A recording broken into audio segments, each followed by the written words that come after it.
শেয়াল বনে বিচরণ করছিল। ও একটা ছোট্ট শাবক দেখতে পেল। ও ভাবলো, আজ একেই আমি খাবার হিসেবে গ্রহণ করব। আশেপাশে দেখলেও কেউ দেখছে না তো, কেউ ছিল না। আর সেই শাবকের ওপর আক্রমণ করল, যা হলো একটা ঘোর অপরাধ। বনের নিয়ম অনুসারে আপনি কখনোই শাবকের ওপর আক্রমণ করতে পারেন না। তারপর এই খবরটা যখন রাজা সিংহ জানতে পারলেন, সভার আয়োজন করলেন। কিন্তু সেখানে শেয়াল বলল, আমি তো এরকম কিছু করিনি। কিন্তু যদি আপনি এরকম বলেন, কোনো প্রমাণ দিন, এর কোনো সাক্ষী আছে? তখন রাজা সিংহ পেঁচাকে ডেকে পাঠালেন, যে সেই মুহূর্তে বৃক্ষের শাখার ওপর বসেছিল। সে সব কিছু দেখেছিল। পেঁচা সব সত্যি কথা বলল, আর শেয়ালকে মৃত্যুদণ্ড দেয়া হলো। এবার এই কাহিনী আমি আপনাকে কেন শোনালাম? কারণ মানুষও কখনো কখনো এরকম কর্ম করেন যা শিয়াল করেছে। এটা ভাবেন কেউ দেখছে না, যখন আমি অনুচিত কর্ম করতেই পারি। কিন্তু না, আপনি যাই করুন না কেন, কেউ না কেউ অবশ্যই তা দেখছে। কোনো ব্যক্তি না হলেও কোনো প্রাণী, না হলে কোনো যক্ষ বা দেব বা প্রেত। যদি এনারা কেউ না দেখেন, তাহলে ধরিত্রী মাতা দেখেন, যেখানে দাঁড়িয়ে আপনি সেই কর্ম করছেন, তাই না? তাই একটা কথা সবসময় মনে রাখবেন, কে দেখছেন কে দেখছেন না সেই বিষয়ে ভাবা ছেড়ে দিন। এটা খুব সহজ কথা। আপনি যদি উচিত কর্ম করেন, উচিত ফল পাবেন। যদি অনুচিত কর্ম করেন, তাহলে আপনি অনুচিত ফল অবশ্যই পাবেন। সেই জন্য উচিত পথে চলতে থাকুন, উচিত কর্ম করতে থাকুন, আর আমার সাথে ভালোবেসে বলুন, রাধা রাধা। আপনি কখনো কোনো বাজকে নিজের বাসা বানাতে দেখেছেন? এই বাজ যখনই কোনো বাসা বানায়, তখন উঁচু গাছের ডালে বা কোনো পর্বতের শিখরে বাসা বানায়, অনেক উচ্চতায়। আর সেখানে তার সন্তানও জন্মগ্রহণ করে। যখন এই সন্তানেরা জন্মায়, তখন এই বাজ খুবই ভালোবেসে এবং খুব সাবধানে এদের পালন পোষণ করে। নিজের ঠোঁট দিয়ে তাদের ঠোঁটে খাবার পরিবেশন করে। কিন্তু যেই সেই সন্তানেরা হৃষ্টপুষ্ট হয়ে যায় এবং সেই কথা বাজ নিজে বুঝতে পেরে যায়, সেই বাজ নিজেই সেই বাসা ছিন্ন ভিন্ন করে দেয়। সেই সন্তান যাদের সবেমাত্র ডানা গজিয়েছে, কিভাবে উঠতে হয় তারা জানে না, সেই সন্তানগুলিকে উচ্চতা থেকে ঠেলে দেয়। সেই সন্তান প্রথমে ভয়ভীত হয়ে যায়। তারা সামনে মৃত্যুকে দেখতে পেয়ে ভয়ের কারণে তাদের ডানা ঝাপটাতে থাকে। আর সেই প্রক্রিয়াতেই সেই সন্তানগুলি উড়তে শুরু করে দেয়। এবার এই ঘটনায় আমরা কি শিক্ষা পেতে পারি? এটাই, যদি আপনি মাতা পিতা হন, তাহলে নিজের সন্তানকে অবশ্যই স্নেহ করুন, কিন্তু তাদেরকে নিজের আঁচলের তলায় বেঁধে রাখবেন না। যদি আপনি চান আপনার সন্তান জীবনে উন্নতি করুক, তাহলে নিজের মুঠো থেকে তাদের স্বতন্ত্র করে দিন। এই সংসারে সংঘর্ষ করতে দিন।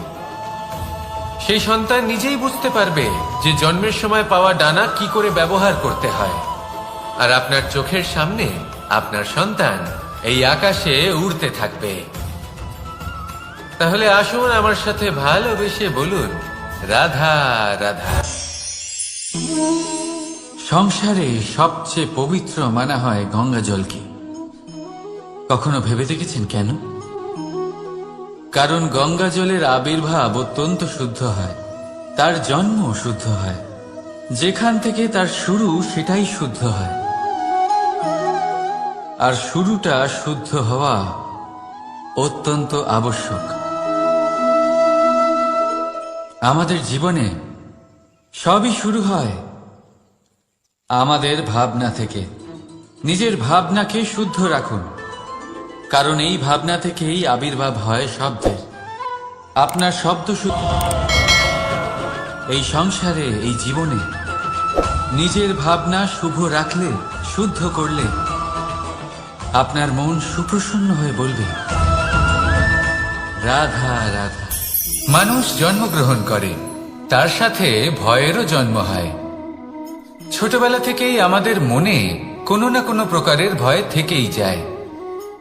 কেউ এই বিষয়ে ভয় পায় যে তার কোনো বস্তু তার থেকে দূরে চলে যাবে। কেউ এই বিষয়ে ভয় পায় যে আমি নিজেকে হারিয়ে ফেলব।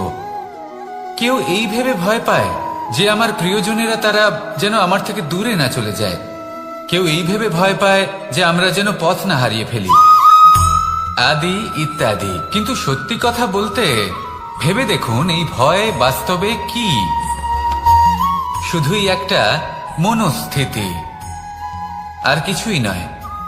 যা কিছু আপনি জীবনে পেয়েছেন তা একদিন আপনাকে হারাতে হবে। এই জীবন হলো আপনারই, কিন্তু তাও একদিন সমাপ্ত হবে। তাই ভয় পেয়ে কি লাভ? এই ভয় শুধু আপনাকে জীবন যাপন করা থেকে বাধা দিচ্ছে, আর কিচ্ছু নয়। পথ হারিয়ে ফেললেই বুঝতে পারবেন যে নতুন পথ কিভাবে বানাতে হয়।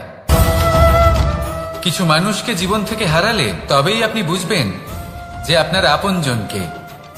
এই ভয়ের কারণে ভীত হয়ে থাকবেন না। এই তারা নক্ষত্র অন্ধকারের অভাবে গুরুত্ব হারায়।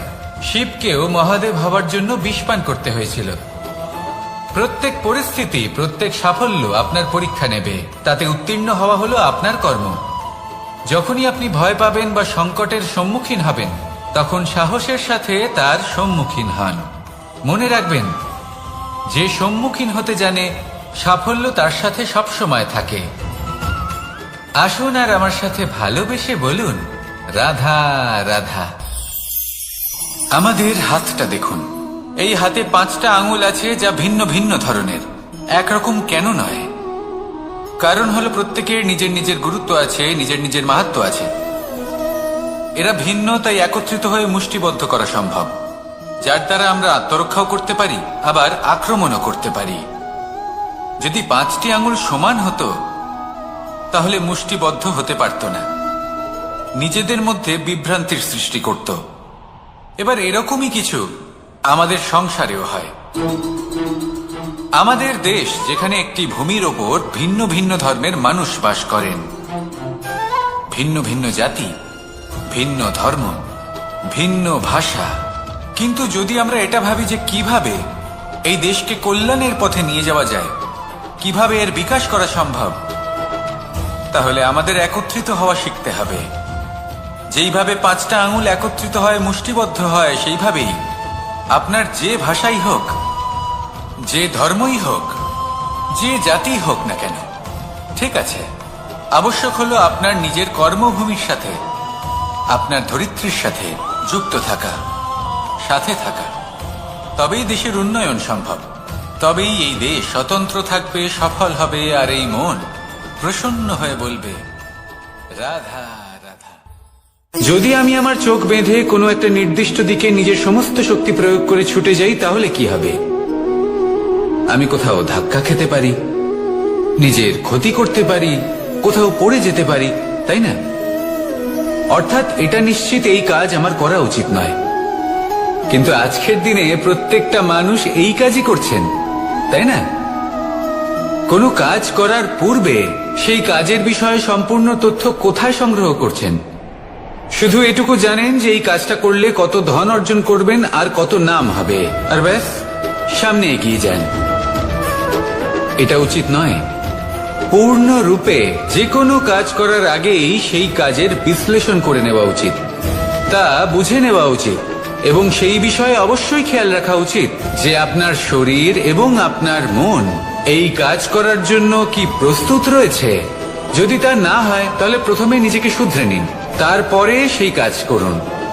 যদি এইভাবে জীবনে সামনে এগোন, তাহলে সাফল্যের সম্ভাবনা জীবনে অনেক বেশি বেড়ে যাবে।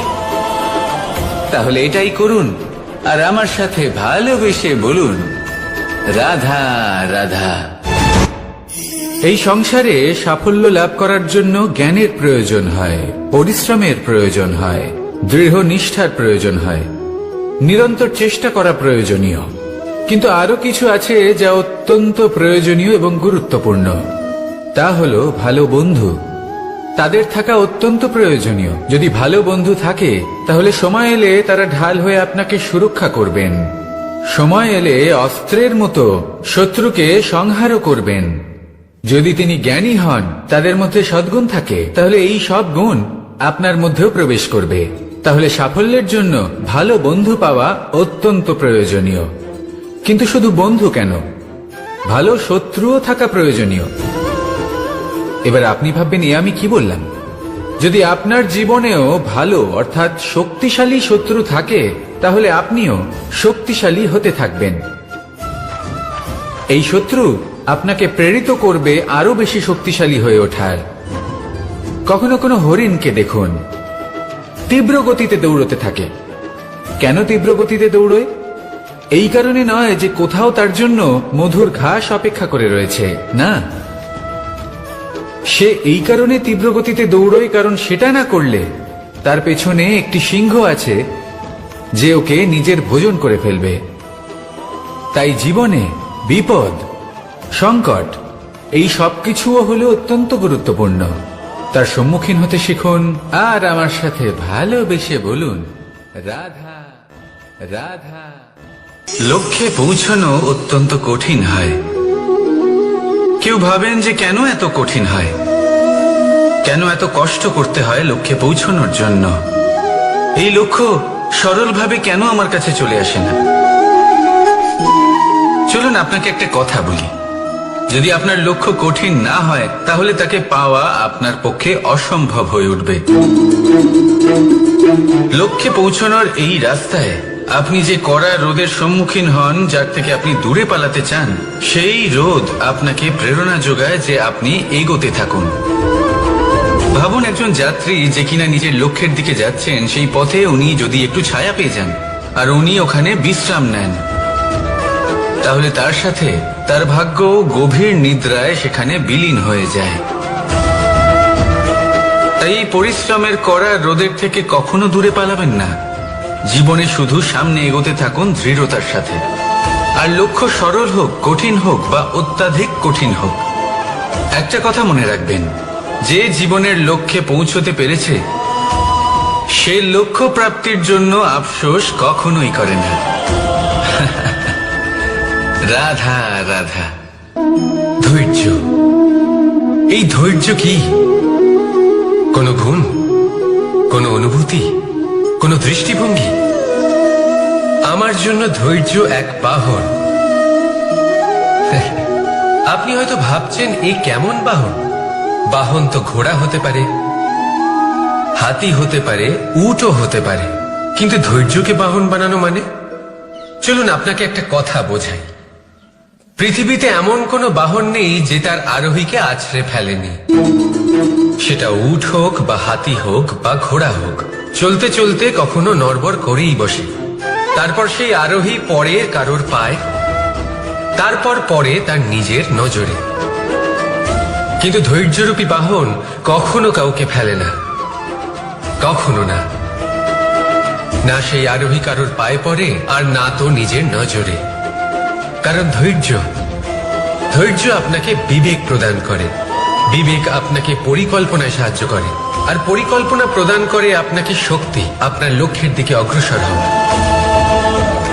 বুঝলেন?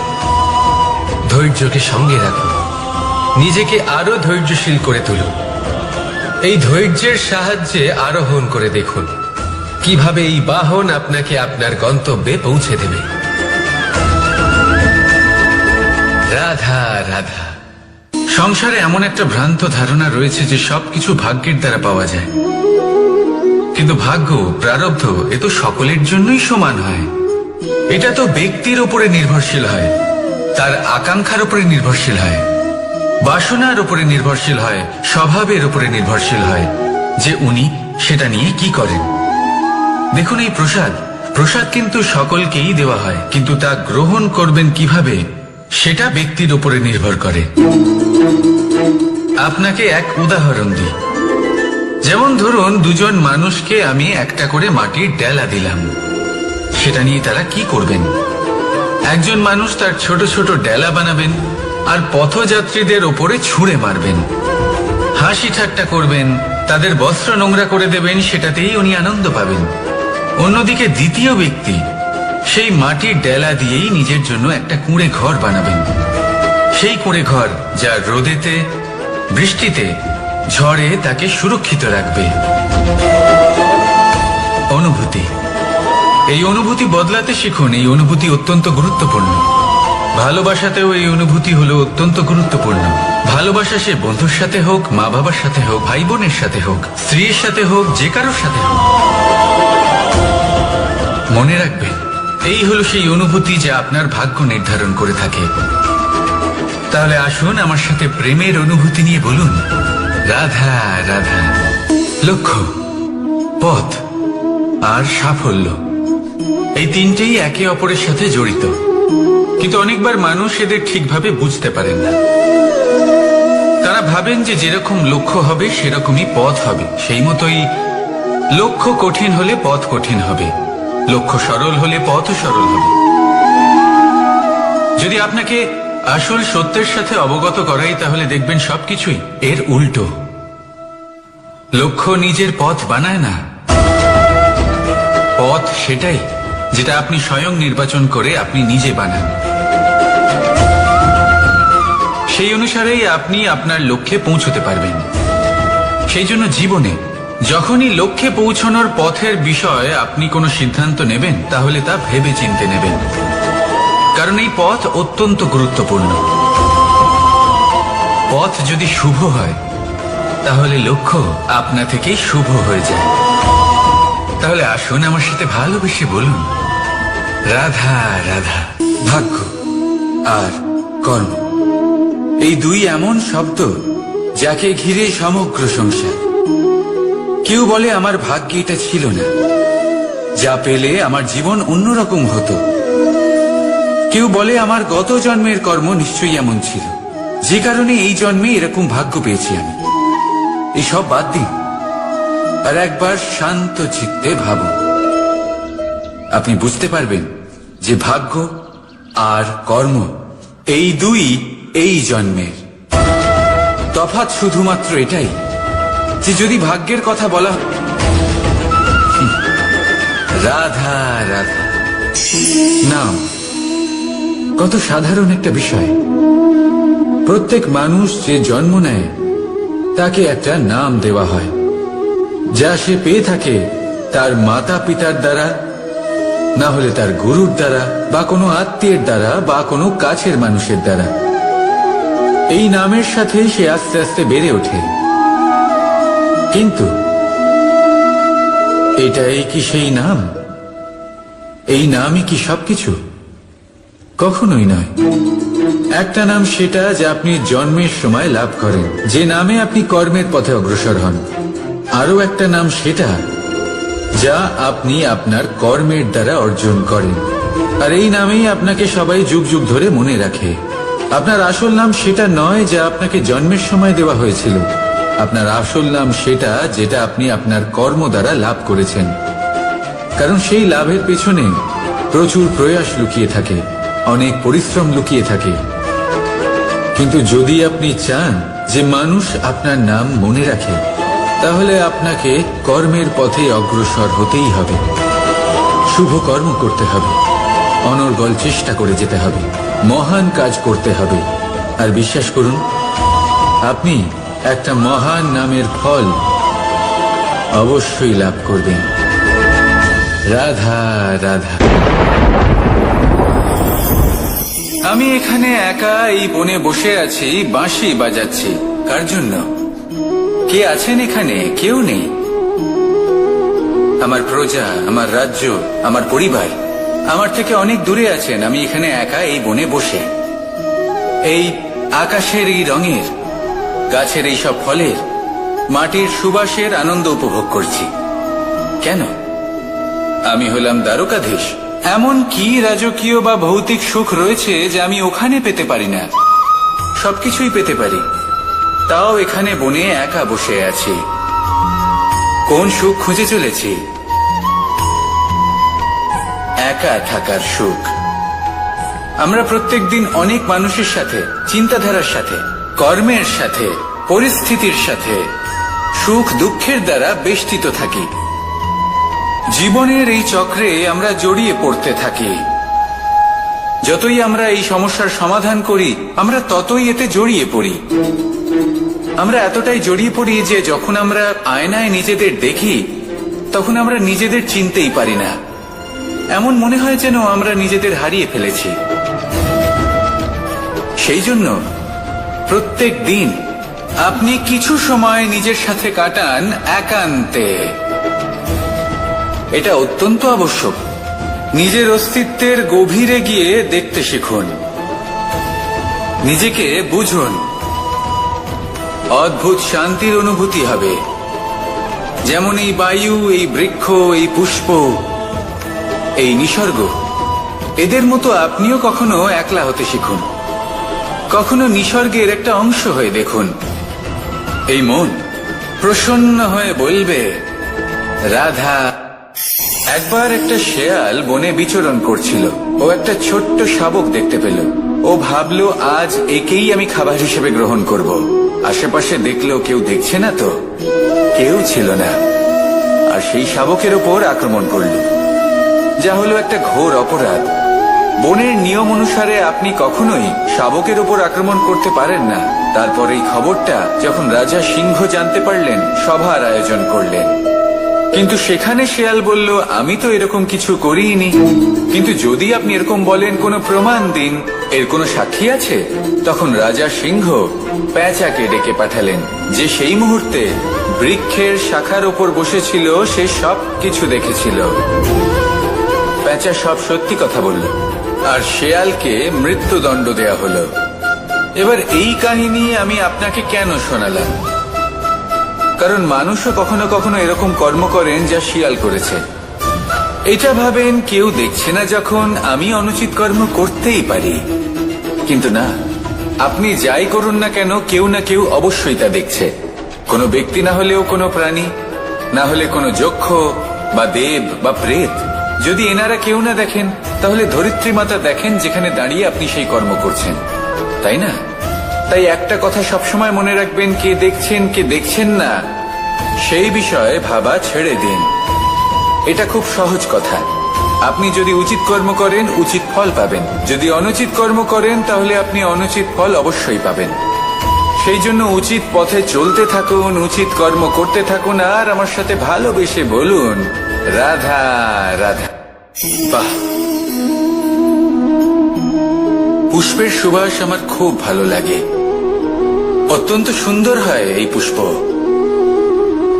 এইভাবে চারিদিকে পুষ্প দেখে মন আনন্দিত হয়ে ওঠে। এবার আপনারা ভেবে দেখুন, আমার চারিদিকে পুষ্প নয়, আগুন আছে। তাহলে কি হবে? আমার শরীর কি জ্বলে যাবে না? অবশ্যই জ্বলবে। শরীরকে কি আগুনের তাপ সহ্য করতে হবে না? অবশ্যই সহ্য করতে হবে। এটাই হলো প্রকৃতির নিয়ম। এই নিয়ম কিন্তু আমরা সবাই জানি, কিন্তু আমাদের মধ্যে বেশিরভাগ মানুষ এই বিভ্রান্তি নিয়ে বাঁচি যে এই যে প্রকৃতির নিয়ম, তা আমার উপর প্রযোজ্য নয়। তা কিন্তু নয়। আমাদের চতুর্দিকে এই যে নিসর্গ রয়েছে, আমরা তার কতটা ক্ষতি করি সেটা একবার ভেবে দেখুন। আমরা বনাঞ্চল জ্বালিয়ে দিই, বায়ু দূষিত করি, জল দূষিত করি, প্রাণীদের হত্যা আমরা করি। কেন? এই নিসর্গ আমরা নষ্ট করি, যদিও আমরা জানি যে আমরাও হলাম এই নিসর্গেরই অংশ। এবার দেখুন, শরীরের কোনো অংশে যদি আগুন ধরান, আস্তে আস্তে সমস্ত শরীরও জ্বলে যাবে। সেইভাবেই নিসর্গ যদি নষ্ট হয়ে যায়, তাহলে মনুষ্য জাতিও নষ্ট হয়ে যাবে। তাই এই যে নিসর্গ আপনি দেখছেন, এই পুষ্প, এই বৃক্ষ, বায়ু, জল, এদের সকলকে রক্ষা করুন, নষ্ট নয়। মনে রাখবেন, যদি নিসর্গ থাকে, মানুষ থাকবে। যদি নিসর্গ থাকে, তাহলেই জীবন থাকবে। আসুন আমার সাথে ভালোবেসে বলুন, রাধা রাধা। কারই না পছন্দ বলুন তো? অত্যন্ত সুস্বাদু হয় এই মধু, মিষ্টি খেতে হয় এবং তা শক্তিও প্রদান করে। এবং প্রত্যেকটি মিষ্টি পদার্থের মতোই এতেও খুব তাড়াতাড়ি পিঁপড়ে ধরে যায়। অন্যদিকে যদি নুনকে দেখি, তাহলে বছরের পর বছর রাখলেও এতে পিঁপড়ে ধরে না। এবার যদি কথা বলি বন্ধুত্বের, তাহলে বন্ধুত্ব নুনের মতো হওয়া উচিত, মধুর মতো নয়। যারা সামনে এলে শুধুমাত্র মধুর মধুর কথা বলবে, পরে এতে পিঁপড়ে ধরে যাবে, এটা নুনের মতো হওয়া উচিত। প্রকৃত বন্ধু হলো সে, যে সময় এলে পরে আপনার সামনে আপনার প্রকৃত সত্য তুলে ধরবে, তা সে যতই কঠিন হোক না কেন। আপনার দোষ, আপনার অপগুণ, আপনার খামতি আপনাকে বলতে পারবে, যাতে আপনি সেগুলো শুনে মেনে নিয়ে তারপর নিজেকে শুধরোতে পারেন। এটাই হলো প্রকৃত বন্ধুত্ব। কখনো নিজের জীবনের আশেপাশে মন দিয়ে দেখবেন, অনেক সময় এমন মানুষ থাকেন, অনেক বন্ধু থাকেন যাদের দেখে আমাদের মনে হয় যে এনারা খুব কঠোর, এনাদের কথা খুব কটু।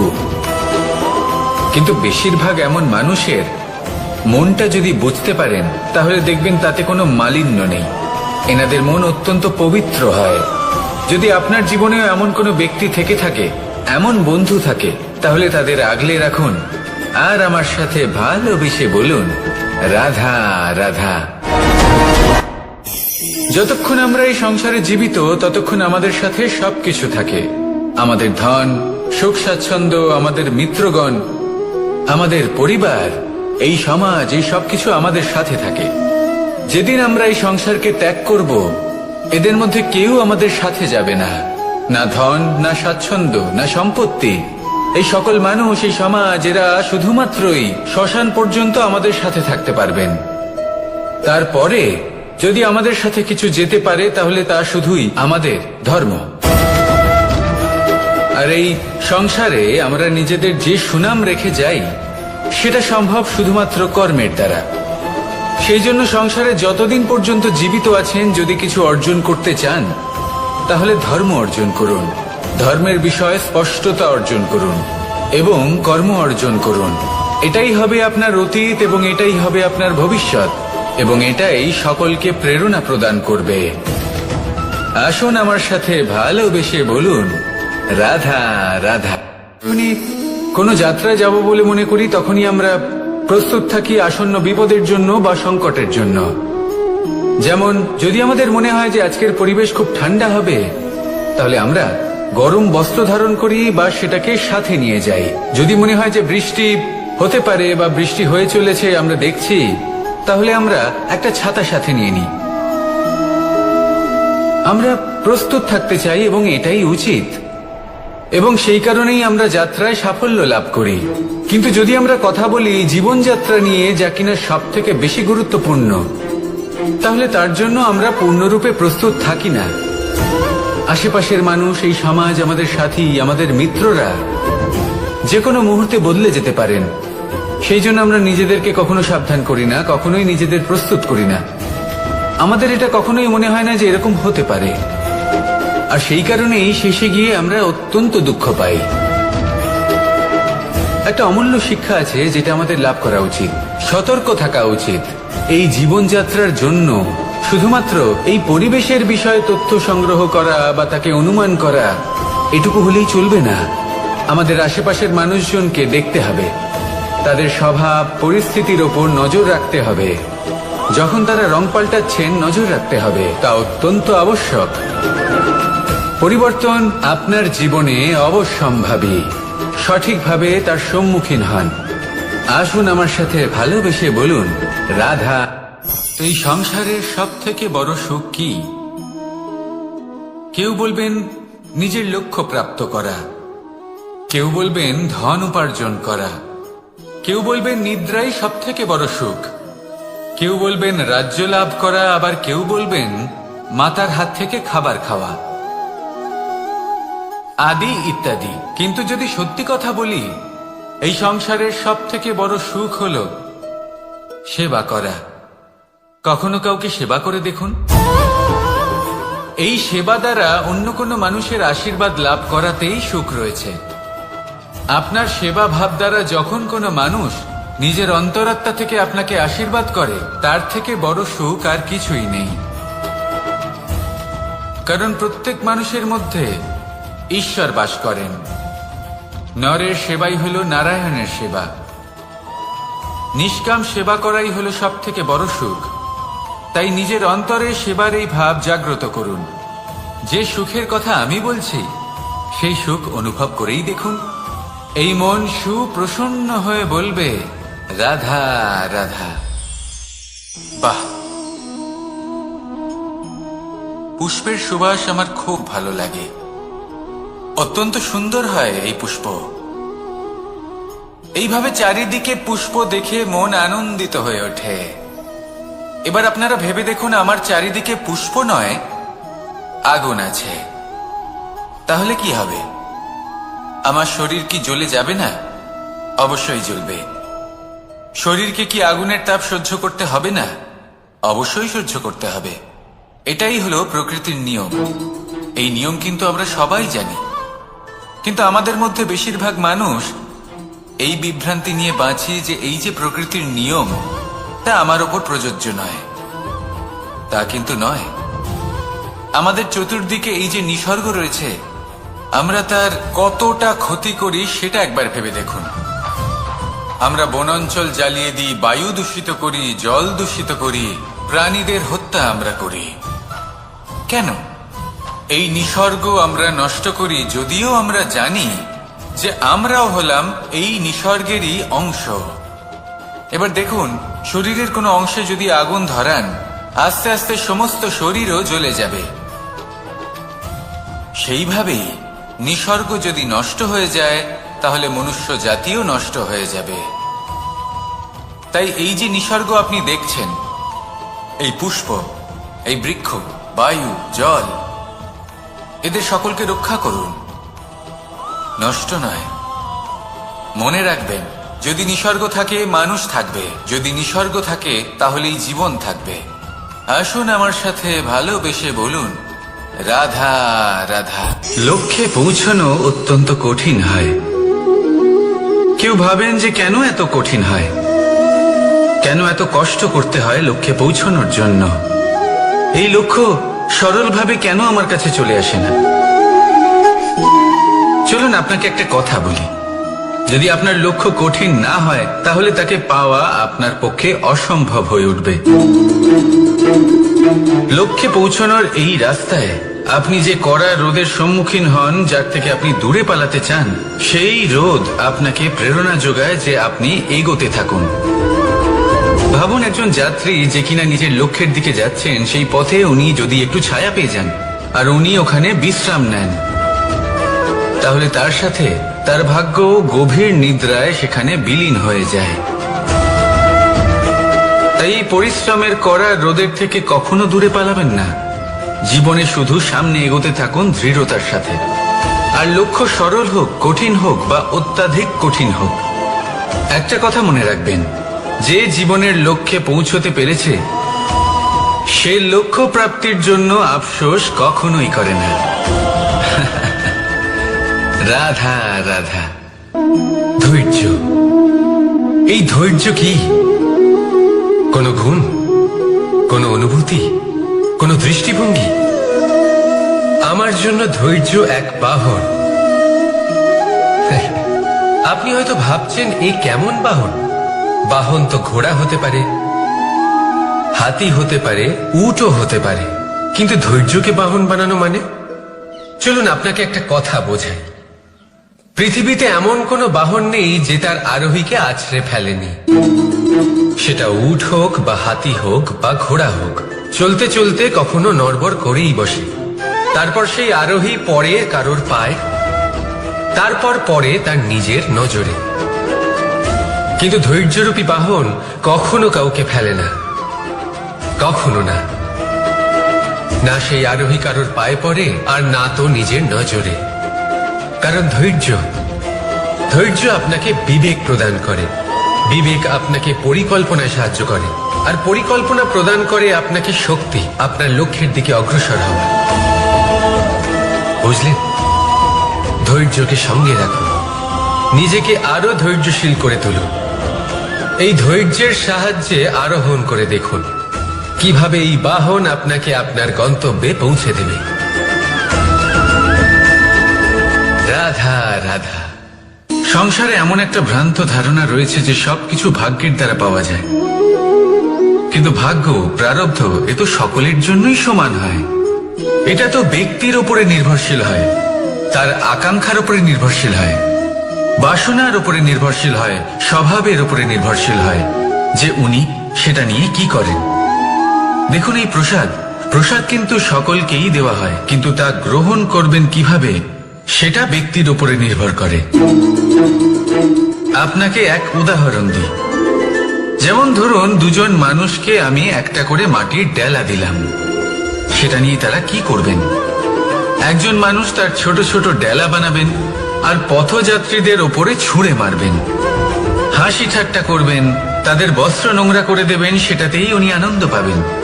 অন্যদিকে দ্বিতীয় ব্যক্তি সেই মাটির ডেলা দিয়েই নিজের জন্য একটা কুঁড়ে ঘর বানাবেন।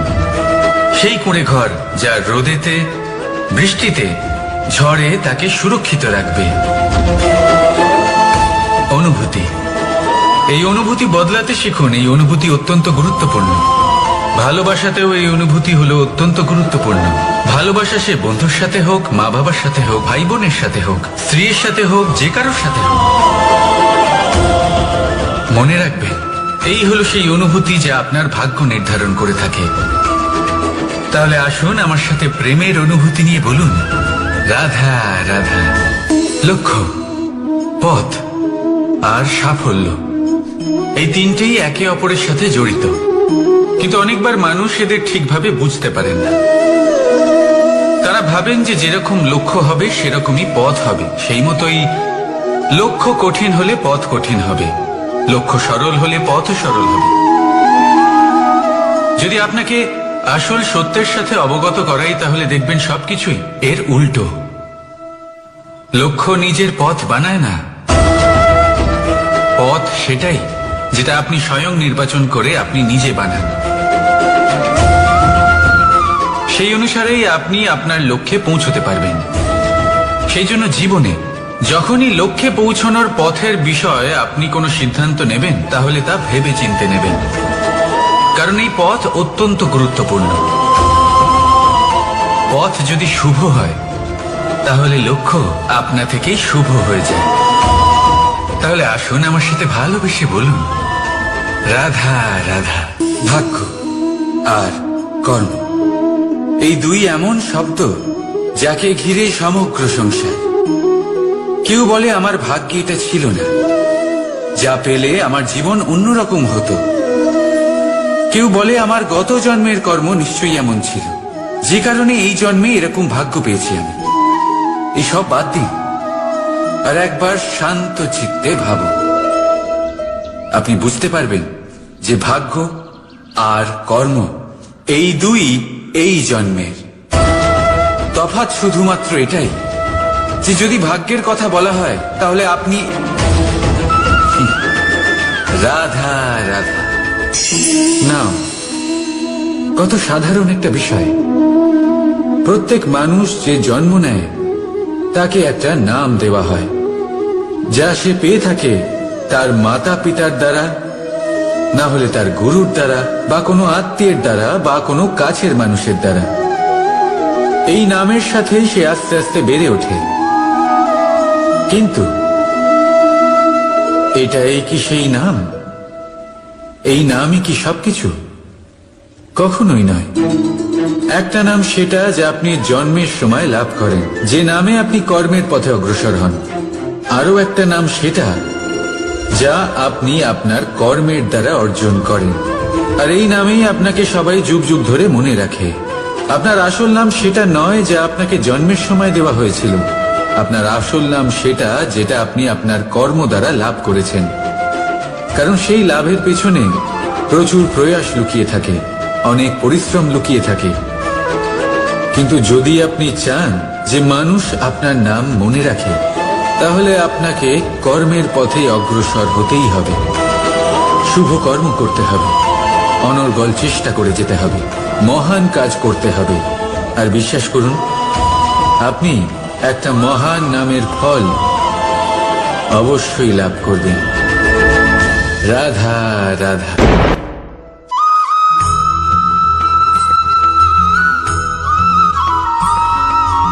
মধু কারই না পছন্দ বলুন তো? অত্যন্ত সুস্বাদু হয় এই মধু, মিষ্টি খেতে হয় এবং তা শক্তিও প্রদান করে। এবং প্রত্যেকটি মিষ্টি পদার্থের মতোই এতেও খুব তাড়াতাড়ি পিঁপড়ে ধরে যায়।